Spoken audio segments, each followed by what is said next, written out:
Dans le genre, c'est pas paru à la rentrée, mais qu'est-ce que c'était bien et qu'est-ce que je suis passé à côté. Ça s'appelle Johan London, c'est Elsa et Franck, c'est chez Mercure de France, ça a fait pleurer Marina Carrère-Dancos. J'ai complètement adoré. Alors, on est dans les années 50, en Australie.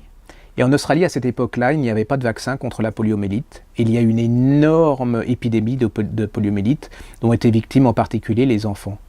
Et on est à Sydney et on crée un hospice, enfin une sorte d'endroit qui s'appelle l'âge d'or, où on va aider ces jeunes enfants à remarcher, à récupérer. C'est un magnifique endroit avec des infirmières absolument extraordinaires, dont l'infirmière chef.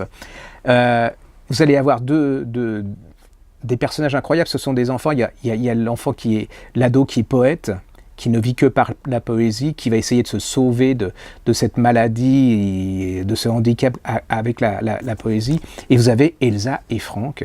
Et alors, Elsa, Elsa, elle est atteinte aussi, elle est très très belle, mais cette fille, elle vivait au bord de la mer, elle nageait, c'était le sable, le soleil, elle bougeait, et du jour au lendemain, elle va se retrouver clouée au lit avec ce besoin de... Alors, il n'y a pas d'attendrissement, il n'y a pas de pitié, hein. Ils se prennent en main, même ils nous donnent des leçons, de la façon dont on regarde les gens qui sont handicapés. Et puis, il y a Franck aussi.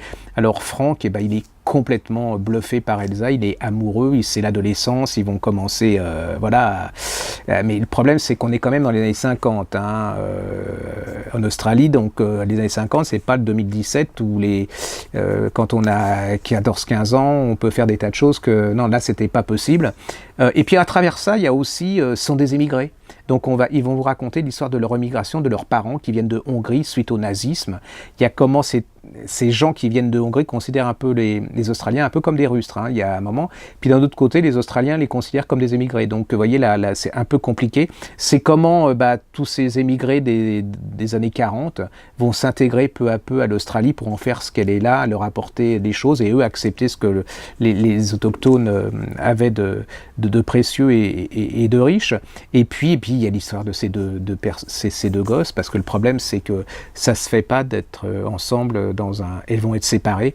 Est-ce qu'ils vont se retrouver? Est-ce qu'ils vont pas se retrouver? C'est un très très joli livre sur la passion, sur l'amour, sur la maladie, sur le handicap, mais pas façon vous voyez, tract, truc. Non, c'est pas.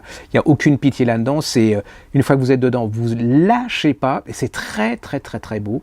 C'est pas faux cul, c'est pas neuneux, c'est pas gluant de bons sentiments, c'est une des petites merveilles qui m'a échappé, comme à beaucoup de gens, vers le mois de mars, avril, mai.